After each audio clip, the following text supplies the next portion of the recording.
buenas noches. Vamos a dar inicio. Estaba programada para las 8. Afortunadamente hubo espacio disponible antes.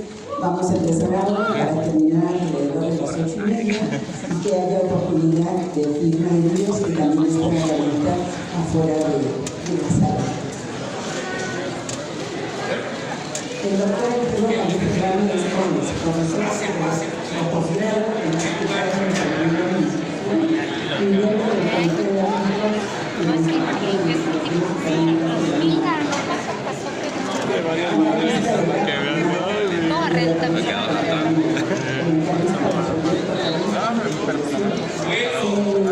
en el duelo marcado. No, así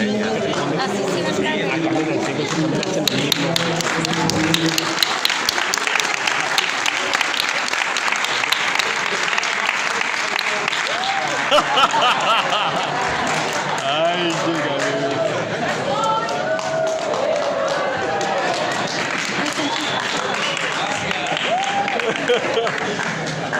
sí va a entrar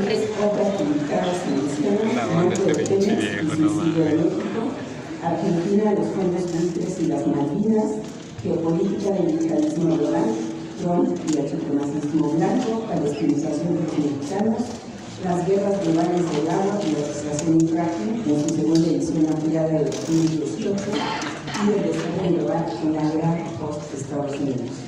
Las nuevas obras que hoy presenten y nos convocan es La invisible cárcel cibernética, nacionalismo contra colonialismo, dicotomía del siglo XXI antes de la inteligencia artificial. Tiene el uso de la palabra el doctor Califa. Gracias.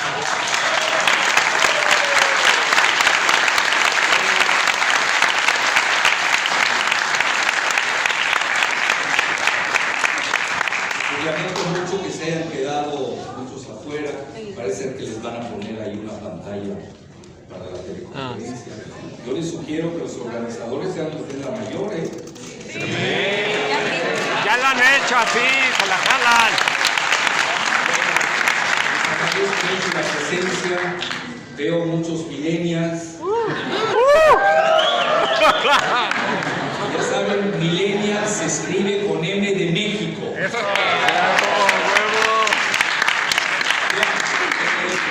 Yo tenía un plan para presentar dos libros que no es algo inédito, casi nadie presenta dos libros al mismo tiempo. Y tenía planeado, pues como siempre, ya les digo, soy de largo aliento, casi no dar pie a las preguntas y respuestas, pero no, los veo muy calientes, entusiastas, los veo volcánicos, explosivos casi, como buenos millennials, y voy a hacer esto. No sé qué opinas, Guadalupe, porque ya me estoy tomando prerrogativas de la moderadora. Cuarto de hora para el primer libro, cuarto de hora para el segundo, y preguntas y respuestas, a lo que den. Bueno, ahí ves. No va a dar tiempo para preguntas y respuestas, nada más que sean rápidas, breves, ¿no? Y firma de libros. Ese es al final. Sí. ¿En dónde? Afuera. Allá en el Salón de Alianza Internacional. Sí. Puede ser hasta en la calle, ¿no? Sí, ahí no hay tema. La coyuntura de los dos libros es importante y forma parte, México forma parte de esa coyuntura internacional. El mundo está en una fase de desorden. Incluso yo pudiera dar la frase de Gramsci desde sus cuadernos de la cárcel.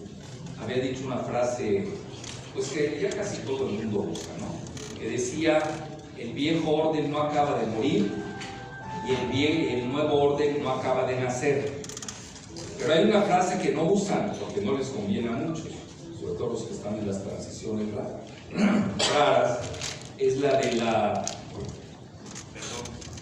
que en la fase de transición él le llamó intermezzo. En la frase del intermezzo surgen muchos monstruos, así que tengan cuidado. No se dejen engañar con los monstruos travestis. Pasar por el nuevo régimen cuando son y huelen a fetidez del viejo régimen. Bueno, dicho esto, El mundo realmente, vean, no voy a meter mucho en eso porque quiero basar mucho en los dos libros.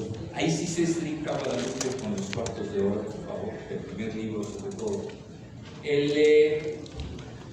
Ya estamos viviendo la era post-Estados Unidos, así de fácil. Lo dicen los principales pensadores, que no hay muchos en el mundo. Gran parte del desastre del mundo occidental es que ya no hay sabios, ya no hay pensadores. ¿Qué hay? Agentes bursátiles, economistas, encuestadores, fauna y más fauna. Luego comunicadores de quinta, supeditados a los multimedia ya carcomidos y quebrados tipo Televisa, etc. Ustedes quebraron la Televisa. ¡A huevo! ¡Y lo que falta! Y lo que sigue, ¿cómo chingados no? ¡A huevo! Ahorita no saben qué hacer con Radiopolis porque ahí tiene una cosa que se llama Loretito. Hoy ustedes están haciendo la noticia. Lo que es que no están entendiendo que el poder vertical se acabó. Listo. Hoy no quiero exagerar y decir que este es el poder horizontal el que gobierna. Yo diría que son ambos. Incluso iría yo hasta el triángulo, que esos son las pirámides del poder. Porque vean, un poder vertical sería como un obelisco, es muy ineficiente en la transmisión de la comunicación del poder. Y un triángulo, y no se equivocaron ni los egipcios, ni los mayas, ni los aztecas, ustedes saben, un triángulo tiene una punta y transmite el poder a dos. Y ahí cada y el de abajo, cada uno transmite el poder a otros dos. Por eso es más eficiente la pirámide. Aquellos que quieren hacer del poder una circularidad, pues falla, porque se van a dar dando vueltas. Lo más eficiente ha sido la pirámide. Pero yo creo que hoy en la fase de las redes sociales, que ya no saben cómo detenerlas, esa es la realidad, hay que tener la interacción de la verticalidad con la horizontalidad. ¿Y eso cómo se da? Yo diría con una pirámide, pero que delegue mucho poder a sus dos lados. Esa es hoy no puede gobernarse, porque vean, estamos gobernando en el siglo XXI con una democracia caduca. No sirve. Así para acabarlo, Clístenes, que es el que inventa el concepto de la democracia en Grecia, por ahí del siglo VI a.C., pensó en algo que no se está usando en el siglo XXI, y es lo que está acabando al mundo occidental, que se suicidó, que es la isonomía. Isonomía. ¿Qué quiere decir? Que es la igualdad de los ciudadanos ante las leyes. Ese debe ser el primer principio de cualquier democracia. También estamos recurriendo a conceptos del siglo VI a.C. Ustedes saben que Clístenes era uno de los sobrinos, fue un sobrino lejano de Solón, el ateniense, cuando habían sabios, habían 7 sabios de Grecia, de Atenas. Hoy en el mundo occidental no hay sabios.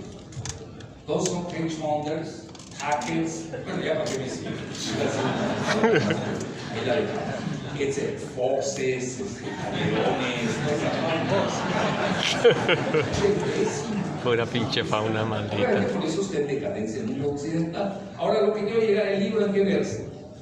Dos grandes, un presidente hoy, Macron, dice ya es el fin de la hegemonía de Occidente. Y luego dice la OTAN padece muerte cerebral. Bueno, yo no quiero aplicar ese diagnóstico de la muerte cerebral a los ex gobernantes mexicanos porque me voy a ver muy fuerte. Entonces dejémoslo ahí. Y luego Sarkozy en estos días acaba de decir igual que ya la hegemonía de Occidente se acabó y el eje se fue a Asia. Pero ahí se equivoca porque él comenta de que se debe a la demografía. Dice, de 7.000 habitantes que hay en el planeta, 4.000 millones están en Asia. Es muy simplista, no es nada más eso. Yo creo que Macron entendió mejor lo que está pasando. Lo que pasa es que tanto, incluso él lo comenta, hoy los 3 grandes poderes son Rusia. Bueno, ¿y por qué Rusia? Rusia, a pesar de que sufrió una debacle, una catástrofe, como le llama Vladimir Putin, con el colapso de la Unión Soviética, la salva su misticismo, su espiritualidad, que a nosotros nos sobra en México. es lo que más tenemos. Entonces, ese misticismo y esa espiritualidad rescataron a Rusia de los cementerios que ya la habían derrumbado y es importante. Eso es entender. Incluso hay un libro fantástico que hace Alexander Dugin que se llama La Cuarta Teoría Política, y se los recomiendo, donde habla precisamente de que es el ideólogo del zar Vladimir Putin, nada menos. Y ustedes saben, hoy la primera potencia militar del mundo lo reconocen los centros estratégicos de Estados Unidos. Ya olvídense de los hacer ahí análisis financieristas, siempre engañan. Yo hablo de la gente seria que sabe de estrategia y reconocen que ya Rusia está 20 años adelante en la carrera armamentista, sobre todo con varias armas del sueño que son hipersónicas. Bueno, ahí me quedo en eso. Yo nomás les quería dar más o menos el panorama actual y el contexto. Y luego comenta Macron de que las grandes civilizaciones añejas, como son la de India, no le estoy echando porras a la India porque es la que lo dijo antes de que yo supiera que iba a estar aquí India patrocinando, pero es una gran civilización que ha regresado. Está yo diría está en el cuarto lugar detrás de las tres grandes, en un análisis geoestratégico, en un análisis sociologista o reduccionista o financierista, y luego tienen ustedes también aquí. Entonces ahí tienen, este es el panorama del mundo. Se los digo con humildad y rigor, yo siempre expresé que el mundo iba a un orden bipolar, ya estamos en ese orden bipolar. Ustedes lo ven, China no cede ante las presiones de Putin, tú a tú. Y el problema no es la guerra comercial, es lo que sigue, y ese versa sobre el segundo libro, que es la lucha de la inteligencia artificial, donde vamos a tener una nueva dicotomía, y quien controle la inteligencia artificial va a controlar el mundo. Entonces, por eso, la famosa 4T, y yo en eso siempre lanzo precaución, debe escribirse la 4T con T de tecnología, porque si no, no solamente vamos a dejar, no vamos a usar la inteligencia artificial, cuando desgraciadamente los regímenes anteriores pues no nos dejaron usar ni la natural. A una etapa superior. Entonces, dicho esto, ese es el mundo de hoy. Y el primer libro vean, rápidamente, ¿de dónde vienen? Pues, ustedes pueden usar los términos que quieran, pero uno tiene que proponer taxonomías universales, que mientras más aplicación tengan, pues van a ser mejores. Hoy, si ustedes usan conceptos caducos como son de izquierda y de derecha, no van a entender, se van a perder, no lo van a entender hasta acabar pronto. ¿De dónde vienen los conceptos de izquierda y derecha? Bueno, son conceptos topográficos. ¿Qué quiere decir? De localización. En la Cámara de los Comunes de Gran Bretaña se sentaba a la izquierda, al que estaba a la derecha, da la casualidad que eran los Tories, de aquel entonces los conservadores, pues eran los de la derecha, vean qué inteligentes. Y los que se sentaban a la izquierda, que era la oposición de la mayoría que estaba a la derecha, pues era la izquierda. ¡Qué genio! Luego viene la Revolución Francesa. Los que se sentaban en la asamblea antes de la Revolución de 1789 eran conceptos de cuando tenemos ese concepto de izquierda y derecha. Los que se sentaban a la izquierda, los jacobinos, que luego son los revolucionarios, y a la derecha, los girondinos o girondins, que eran los realistas.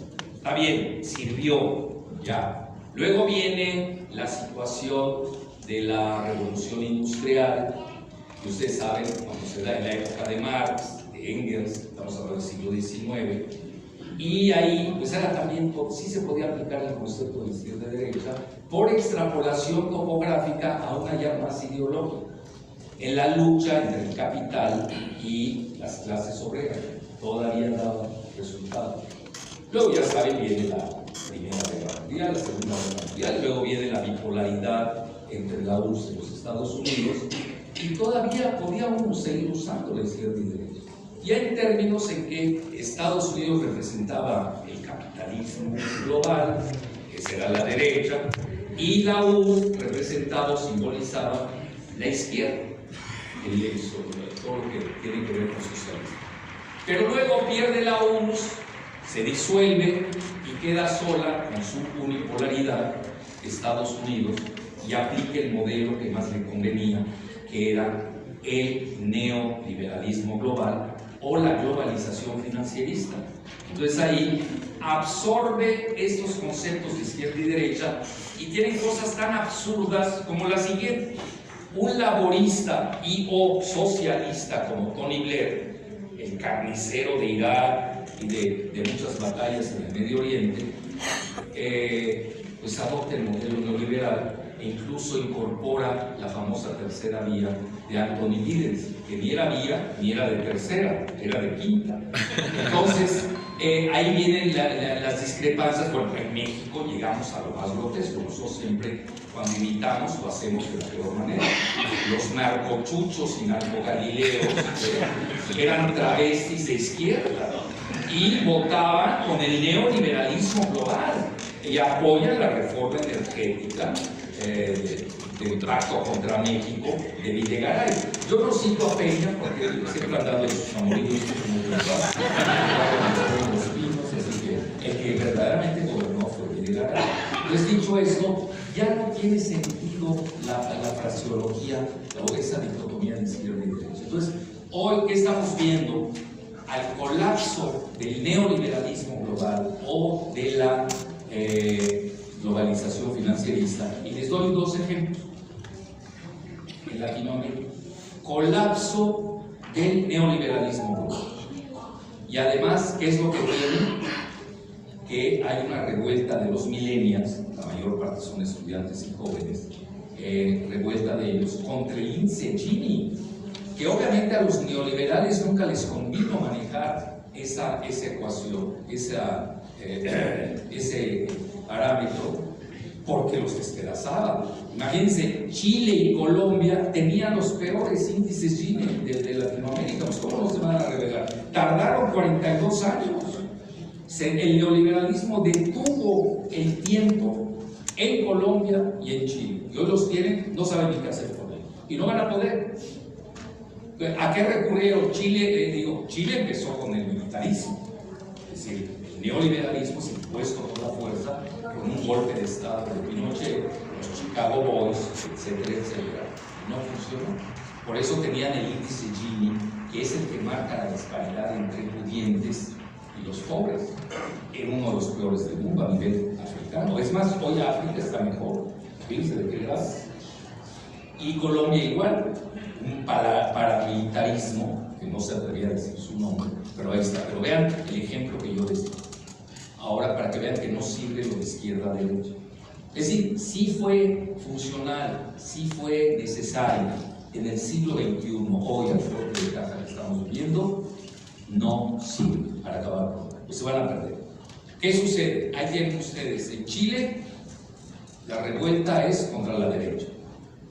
Nos guste o no, en Bolivia pasó lo mismo, claro, ahí con otras consideraciones.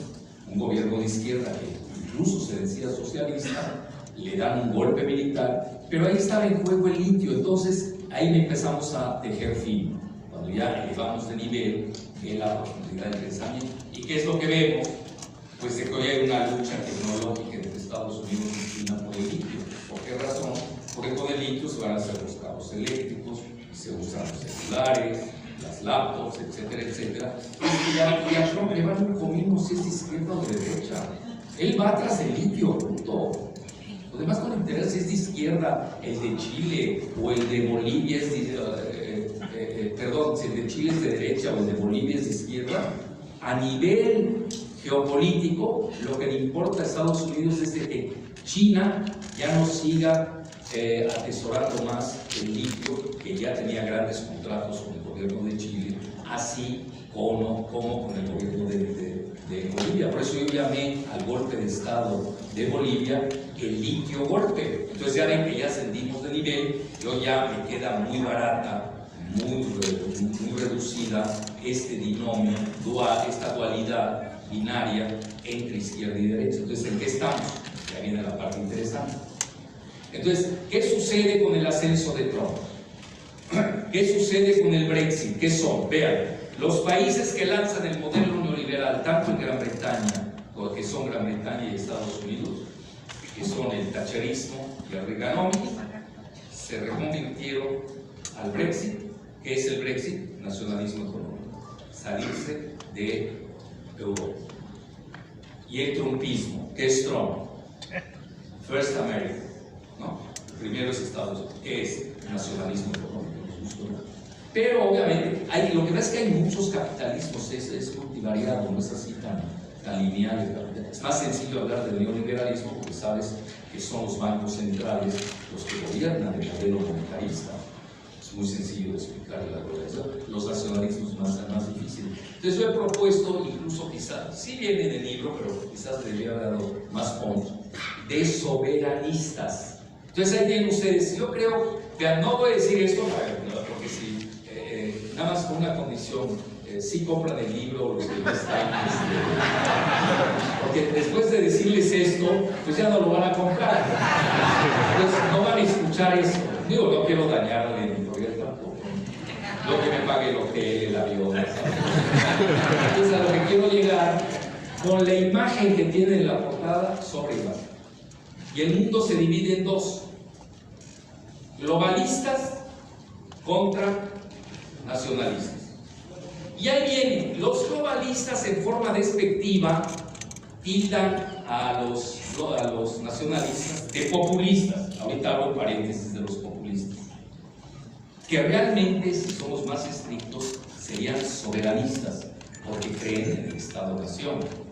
Mientras que los globalistas no. Incluso Merkel llegó a decir que los países podían ceder su soberanía a cambio de una mayor aceptación en la globalización, abiertamente, no crean que lo ocultamos.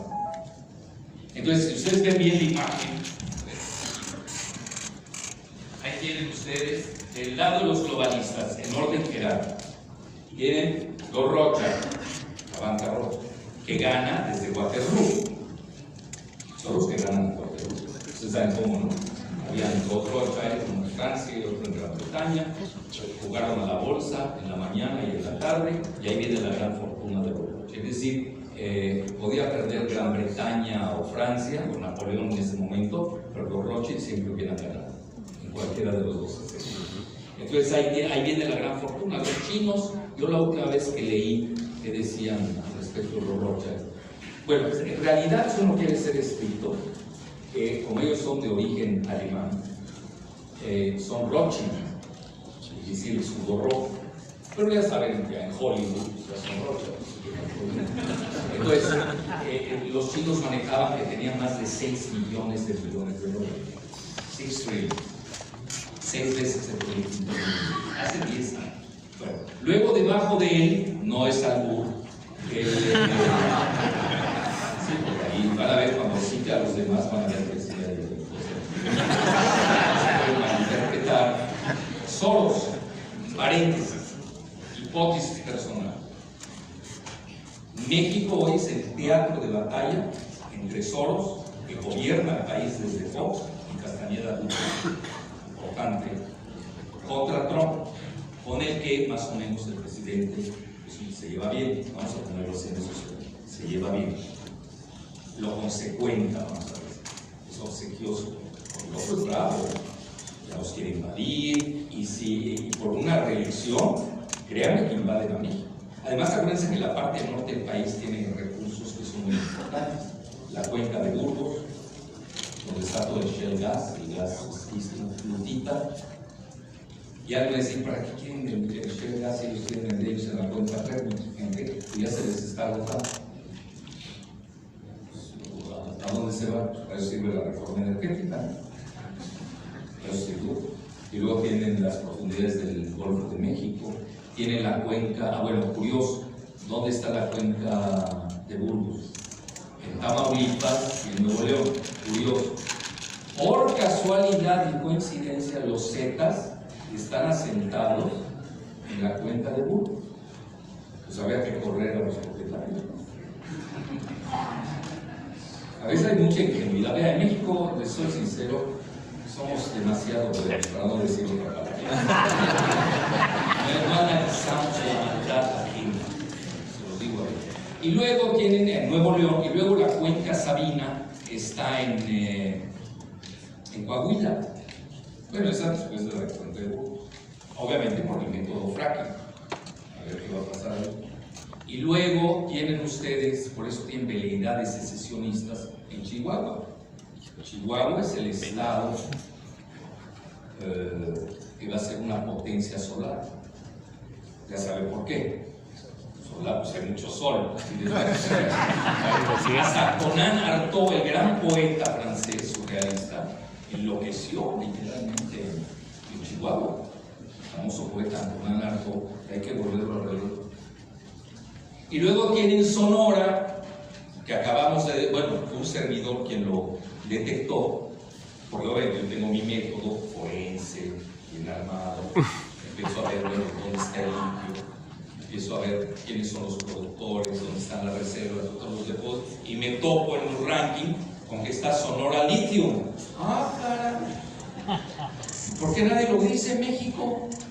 ¿Quién lo tiene escondido ese secreto?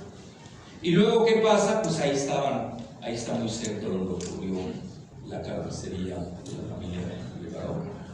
Digo, nada más pues, a 80 kilómetros. Ahí dejemos, no me quiero meter en dudas, pero regresar vino y sal y vino a mi país.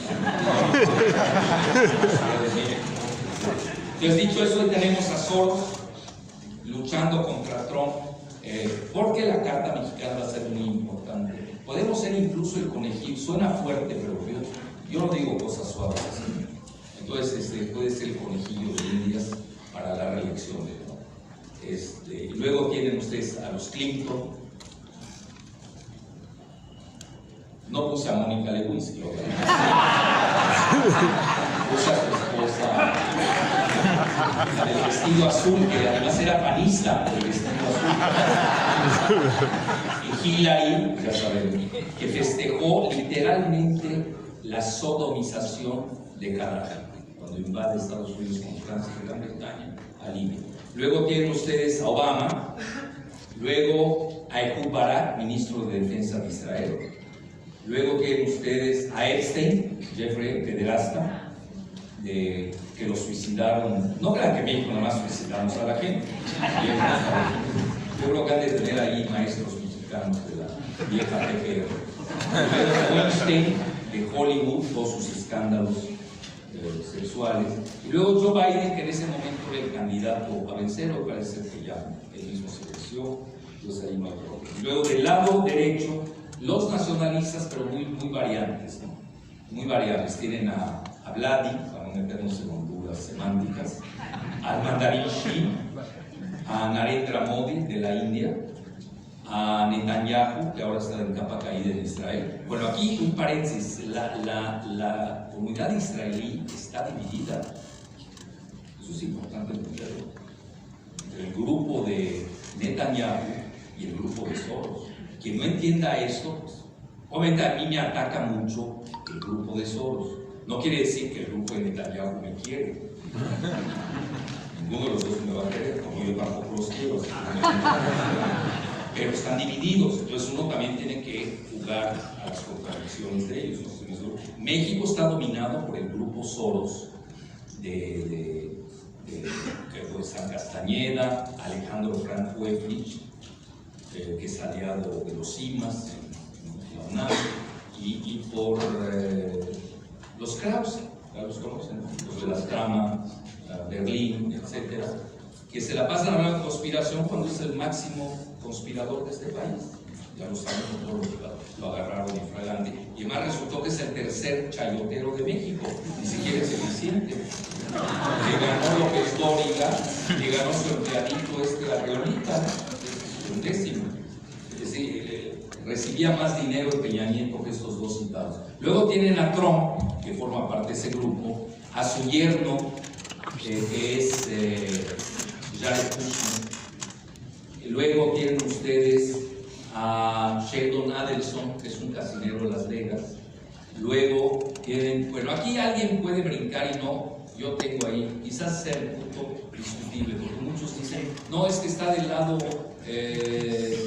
globalista y no del lado nacionalista.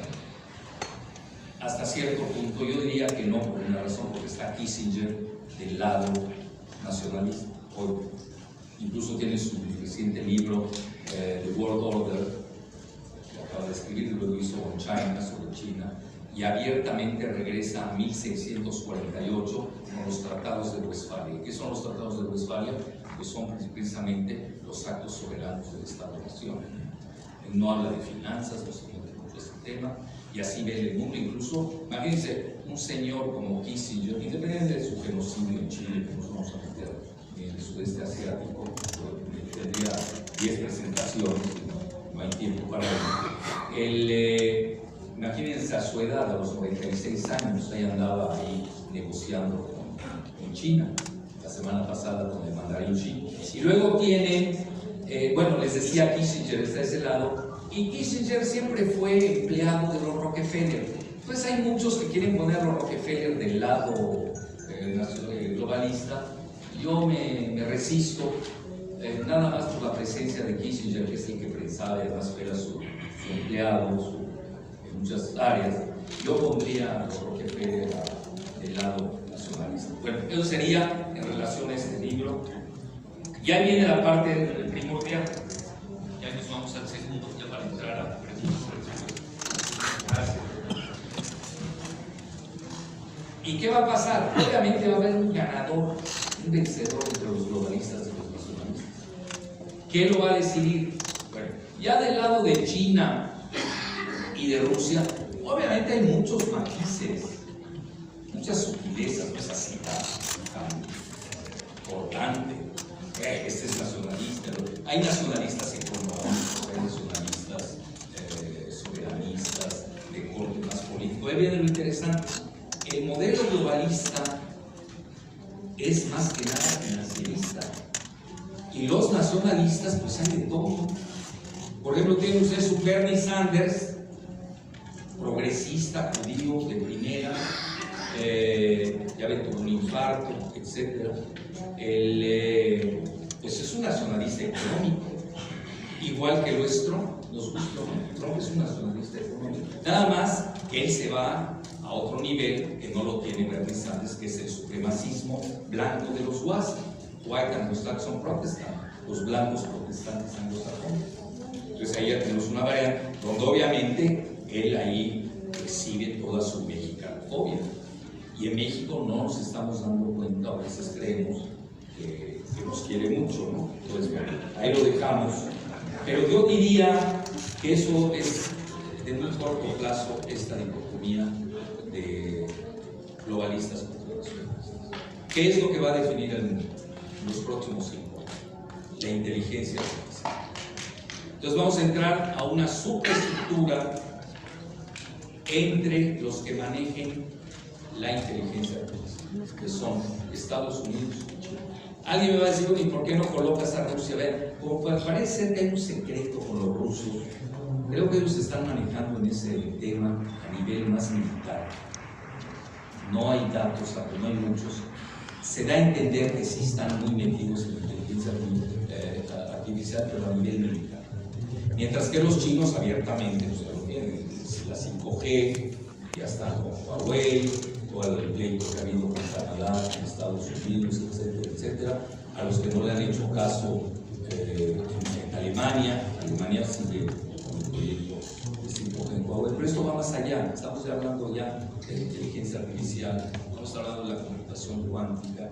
Yo diría en estos momentos hacemos un corte de caja. Hay un empate entre Estados Unidos y China. En unas áreas tiene preponderancia Estados Unidos, en otras China. Pero por ejemplo en el 5G es obvio que China ya lo rebasó, porque ya andan en la 6G. Sí, ya la 5G ya está rebasada. Mientras que la semana pasada, si no lo siguieron, el presidente Trump hizo una visita con su misma hija Ivanka, acudió a Austin, Texas, para visitar a Tim Cook, que es el mandamás de Apple. ¿Y por qué razón? para incitarlo a entrar de lleno a la psico. Quiere decir que está retrasado. Eso se lo está diciendo. Ahora, también Google acaba de hacer algo, una experimentación del sueño, porque tampoco hay que subestimar. Una cosa es que esté en decadencia Estados Unidos, otra cosa es que sea un país bananero. Todavía no llega a ese grado. Va a llegar con ese ritmo que va a llegar más tarde, más temprano que tarde. Pero hay que reconocer que hay áreas donde sí están funcionando. Lo que es las joyas estratégicas del sueño de Silicon Valley. Que muchos, Dominique de Villepin, yo ahí fue la primera vez que lo escuché, el ex primer ministro francés, hablaba de GAFA, Google, Amazon, Facebook y Apple. Y luego yo, por mi pleito con Twitter, pues metí Twitter. Es chafísimo Twitter, creo que cometí un error, porque todavía está por encima de ellos Netflix y está Microsoft. Entonces ahí quizás vale la pena que me hagan hasta la crítica y es muy bien. Pero da igual, a lo que quiero llegar es que está el GAFA, está Netflix, está Microsoft y ahí les va para que vean ustedes la dimensión de lo que estamos haciendo. Que nos tienen controlados, totalmente controlados. Por eso hablo de la invisible cárcel cibernética, donde han penetrado hasta nuestra intimidad. Bueno, ¿qué les comentaba yo de Google? Hicieron un experimento en computación cuántica y consiguieron hacer una serie de ecuaciones que hubieran tomado miles de años. Y a ellos les tomó nada. Pues, estamos hablando de cosas muy fuertes. Claro, están a nivel de experimentación, pero no importa, eso ya les marca la pauta.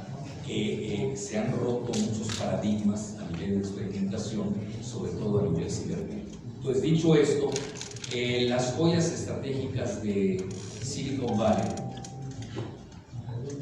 como no las puede controlar el Estado, se les escapó a Estados Unidos. Trump empezó su batalla contra ellos y es muy interesante todo lo que ha pasado. Ustedes saben que cómo empieza el Internet. Empieza con un proyecto del Pentágono que se llama DARPA, D-A-R-P-A, el Pentágono, DARPA. Luego se salió de las manos al Pentágono estas joyas del sueño, hay que reconocerlo, que cuando fueron Gorbachev y Mitterrand a Silicon Valley, salieron embelesados. Muchos comentan que Gorbachev incluso se rindió precisamente durante la Guerra Fría, cuando vio el fenómeno de Silicon Valley. Muchos se comentan, o sea, ¿qué vamos a comprar? Nos van a hacer pedazos en Silicon Valley en ese momento. Entonces,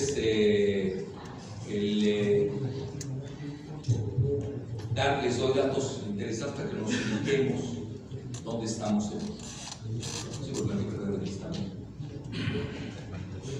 y además ustedes aquí tienen a Zapopan. Yo se han preguntado, ¿por qué no hay un Silicon Valley mexicano? Hay mil razones. Obviamente los de Zapopan, los que queremos mucho, son nuestros amigos, pues son maquiladores. Además nos explotan. Este mismo informatista o informático, no sé cómo le llaman ustedes acá, gana $4,000 cuando en Estados Unidos en Silicon Valley le pagan $20,000. Sí, nos están explotando. Y estamos trabajando para transnacionales, no para una transnacional mexicana. No hemos entrado. Pues, pero vean ustedes la capitalización de mercado de estas grandes empresas. Amazon, que Trump no la quiere, por el Washington Post, que siempre lo golpea, anda en casi, dicho en español, $1 billón o $1 trillion en inglés. ¿Saben cuánto es? El equivalente del Producto Interno Bruto de México. Una empresa. Una. Entonces, ¿a qué jugamos? No jugamos en ese nivel de intimista. Nosotros somos maquilador. Bueno, nosotros ya saben nuestros primeros ingresos, ¿cuáles son? El primero, claro, tiene que ser el Chapo.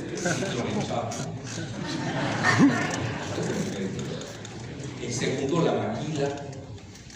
Depende, los dos dependemos de Estados Unidos. La tercera, todo lo que es el outsourcing de la. No, el segundo es las remesas. Sí, remesas. Y luego la maquila. Ya el petróleo cayó al quinto lugar. Y el turismo hoy está ganando al petróleo, porque así fue deliberadamente diseñado por el impacto contra México. Ya, yo nunca digo que es por México, es contra México. Entonces, en resumen, ahí tienen una empresa. La otra, Apple, casi está en $1 billón. El mismo Facebook anda en 900,000 millones de dólares. Casi el Producto Interno Bruto, cada una de ellas. No estamos en ese pueblo. Entonces, ¿qué es lo que está sucediendo? Sí, pero sí somos consumidores y todos traemos nuestros celulares, ¿no? Creemos que somos libres. Cuando estamos en una invisible cárcel, sí. Entonces, yo era el mensaje que les quería decir. Vamos a entrar a esta nueva dicotomía que incluso ya se está manejando como el nuevo muro de Berlín digital. Que si no se balcaniza ese mundo, que decir en varios pedazos, yo no veo, la Unión Europea anda mal, ¿no? Tiene muchos problemas. Rusia sería el tercer actor, India sería el cuarto actor, pero en estos momentos los visibles son Estados Unidos. Pero ya dicho esto, creo que ya podemos empezar la sesión de preguntas y respuestas. Muchas gracias.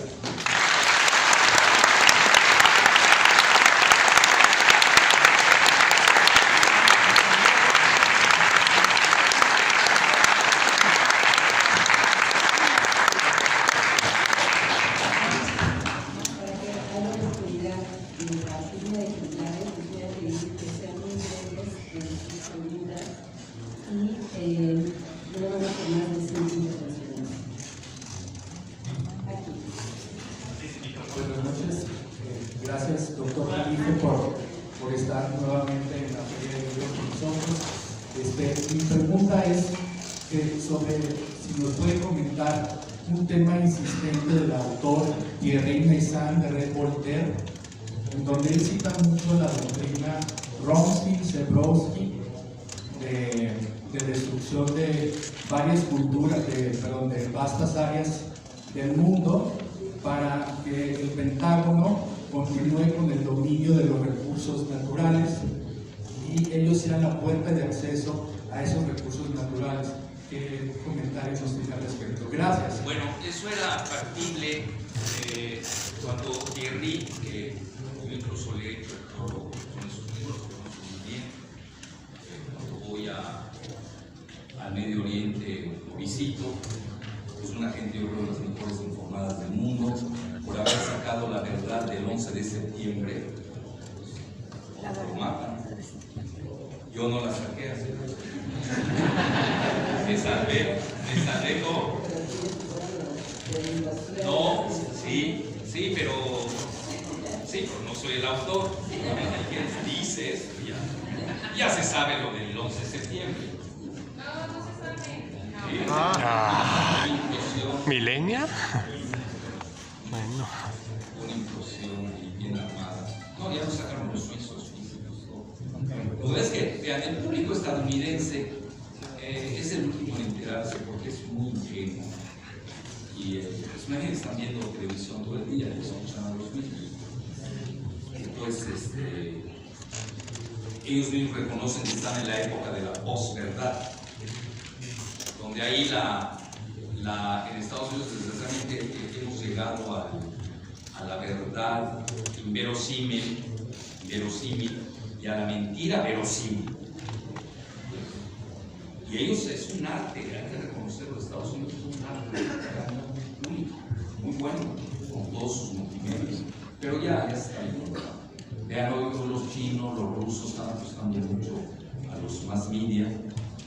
Hoy ustedes, no está su publicidad, pero yo porque me informo más leyendo a los chinos y a los rusos que leyendo a los estadounidenses. Ya me da flojera leer a los estadounidenses.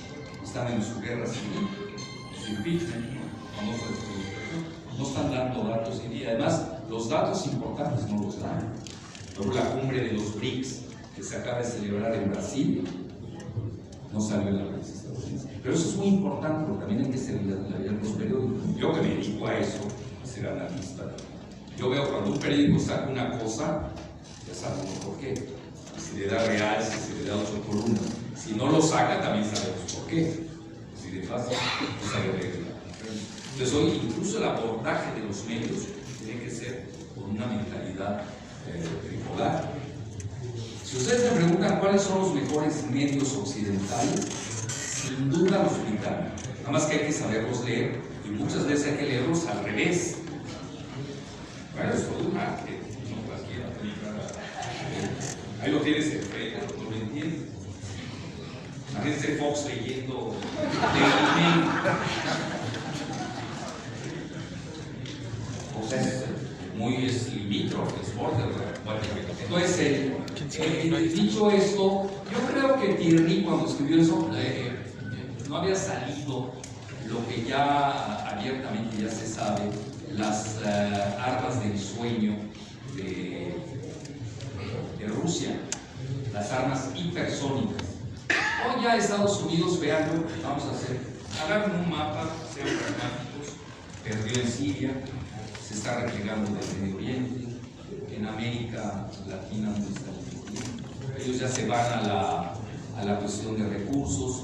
Yo lo que veo, esta es mi opinión, es de que el mundo está en la fase ahora de la desglobalización. Eso es importante. Dos, está redefiniendo el nuevo orden mundial. Estamos saliendo de un desorden, estamos en una fase de transición. Ahí o se acaba el planeta o se agarran a bombas atómicas, que a ninguno de los dos le conviene, ni a Rusia ni a Estados Unidos, o se ponen de acuerdo. Precisamente, vean, detrás de todo este escándalo de la corrupción rusa, del Ucrania Gate, etcétera, del impeachment, de la administración de Trump, está eso. Aunque no lo crean y no se vean, yo no voy a hacer la apología de Trump, primero porque estoy mexicano, es muy difícil. Segundo, tengo un libro sobre él, supremacismo blanco, y la palestinización de los mexicanos. No digan que no lo advertí, no quiero que suceda lo que está sucediendo. Entonces, Trump ya sabe que no puede contra Rusia. Él mismo lo dice, las guerras inútiles que nos han costado 8 millones de dólares. Estados Unidos está quebrado. No olvídense la publicidad que hagan sus medios. Entonces él entiende, bueno, más vale negociar. Aquí viene donde viene la gran ruptura. Es que me hizo una muy buena pregunta que tengo que alargar, pero ya la voy a contar. Habían dos conceptualizaciones de Estados Unidos para abordar la cuestión, que era un G2. Brzezinski deseaba demócratas cercano a Obama, cercano a Soros, toda esa fauna. Querían el G2 con China contra Rusia, que ya lo habían usado los republicanos, ¿no? En 1971, con el viaje de Kissinger a China y luego de Nixon en 1973, que es ahí en el 78 donde ingresa China al modelito del comercio mundial. Y luego entra en el 2001 a la OMC. Yo me acuerdo del 2001 había una gráfica prístina. México estaba por delante de China. En 2001, ya pasaron casi 20 años, no me pregunten dónde está. No me hagan esa pregunta. Quiero hacer nada. Entonces, en resumen, ese era el G2 de que proponían los demócratas. Y Kissinger quería un G2 con Rusia.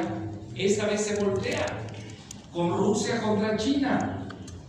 Pues no se da. Ahora, ¿qué es lo que pasó? En el Inter se acercaron Rusia y China, y el que se estaba saliendo era el que quedó aislado es Estados Unidos con Obama, que es el peor error estratégico que todavía no se ha profundizado.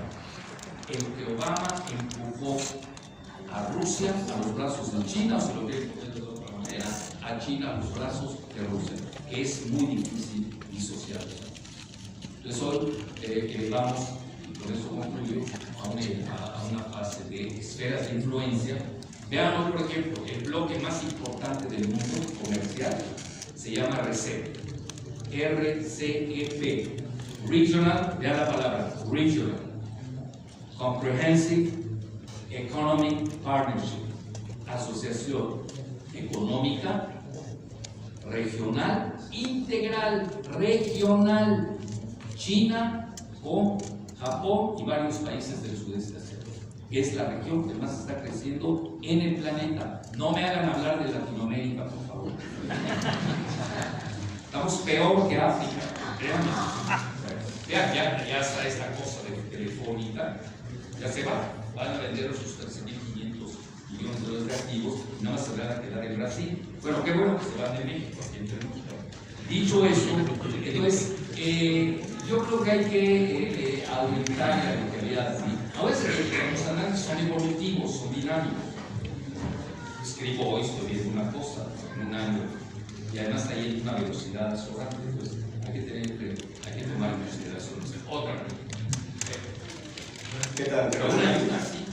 No discrimines para los que ya las mujeres, equidad de género, luego van a decir que soy misógino. Doctor, buenas noches. Con su realidad que nos indica en que México no está desarrollando inteligencia artificial, que México tiene un país como Estados Unidos de vecino que es difícil, ya visité el Museo de las Intervenciones, una realidad incuestionable. ¿Qué nos queda?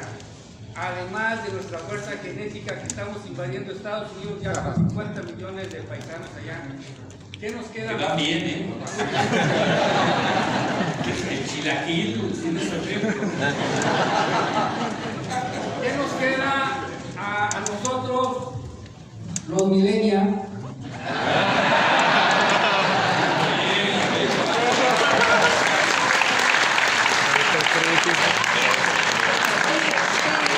¿Qué nos queda de esta realidad como estrategia de México?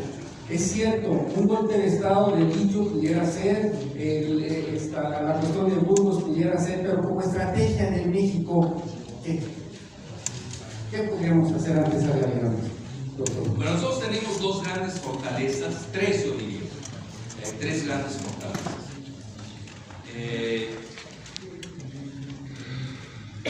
Las civilizaciones, somos el país más civilizado, con el mayor número de civilizaciones de todo el continente americano, que no los acomplejen, del Ártico hasta la Antártida, incluidos los pingüinos. Nadie nos llega, así para abajo. Mayas, olmecas, aztecas, zapotecas. Somos la gloria del continente americano. En cultura no nos llegan.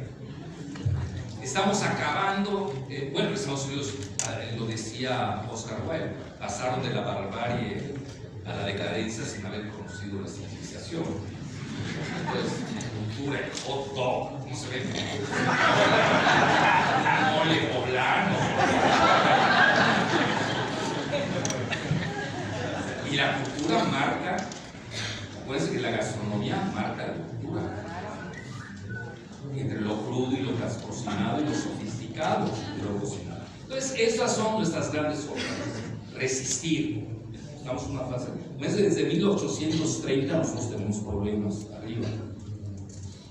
Quieren balcanizar el país, dividirlo en tres: el norte, nazi, el centro, híbrido, y el sur, tabasqueño, casi. Mi amigo, el presidente. Bueno, entonces, vean cómo está el país, está balcanizado desde el punto de vista económico. El norte prosperando, Baja California, Aguascalientes tienen un 11% de crecimiento, Tabasco, que es el estado del presidente, menos 11. ¿Se escucharon bien? Menos 11. Campeche, menos 8. Chiapas tiene la tasa más grande de pobreza del país. O lo comparan con el Producto Interno Bruto per cápita de Nuevo León, pues Nuevo León está 4 veces más arriba, etc. El país está alcanzado, y eso se refleja a nivel socioeconómico. Pero viene la otra parte, otra fuerza: sigan produciendo mexicanos, no se detengan, yo sé lo que les digo.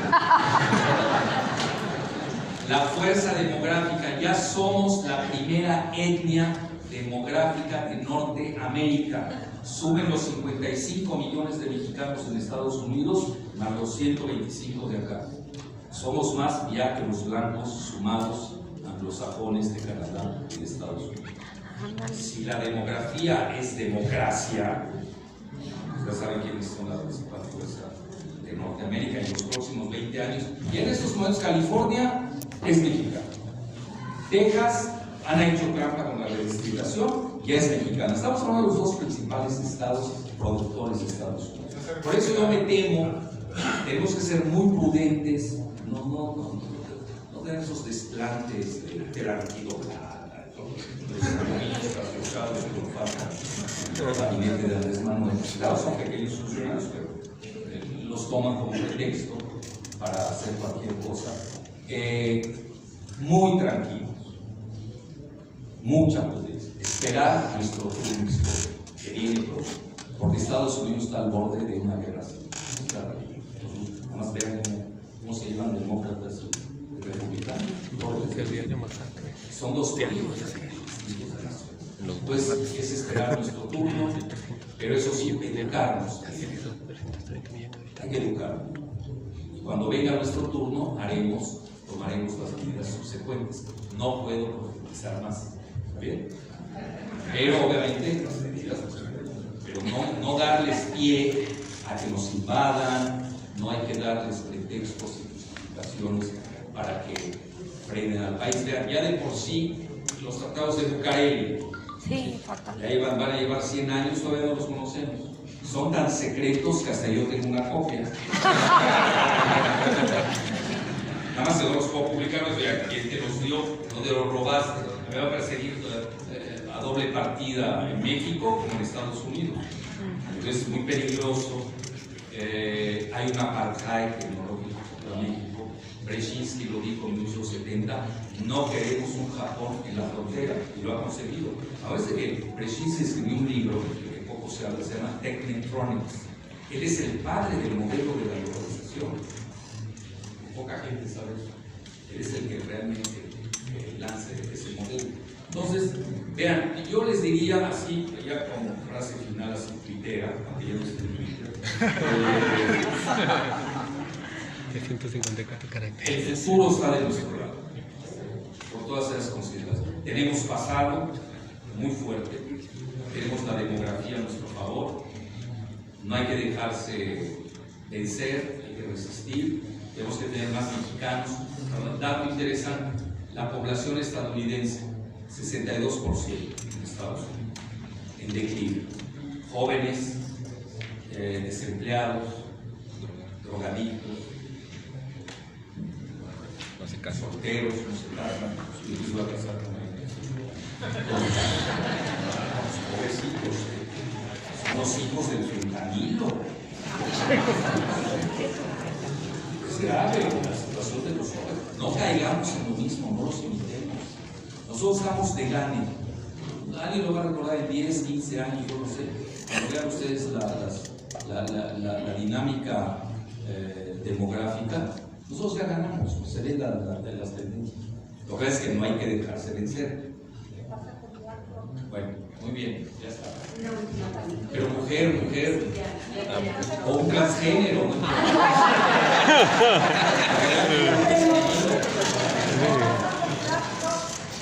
Doctor, la pregunta que quiero hacerle es precisamente sobre nuestra juventud, que bueno que existan tantos muchachos. Tenemos mucho talento, maestro, doctor, perdón. Yo me dedico precisamente a la formación de jóvenes profesionistas. ¿Qué necesitamos para alcanzar ese? Pasar a la paz, lo podemos pasar, pero tenemos que seguir estudiando. ¿Cómo salimos de los Por eso, no, hasta que se salga Estados Unidos. No podemos, a ver cómo, que con resorteras. No, tenemos que seguir estudiando. ¿En qué apostó el sudeste asiático? ¿En qué apostaron China? En la educación. Es la piedra de toque. Tenemos que ser claro. Hay que seguir educando y en el momento adecuado se reunifican las fuerzas educativas. Pero no con el estereotipo.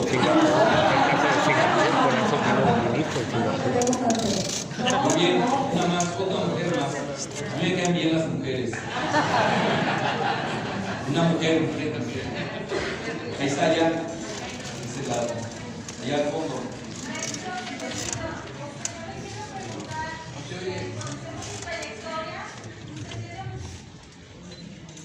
Bienvenido, maestra Jalife. Sabemos su trayectoria, usted tiene muchos contactos. ¿Por qué tomó en su libro lo de la tecnología. Usted sabe de geopolítica, es un maestro. ¿Por qué la tecnología fue su tema en esta ocasión? Porque estoy viendo que el mundo en los próximos 5 años es el pleito tecnológico entre China y Estados Unidos.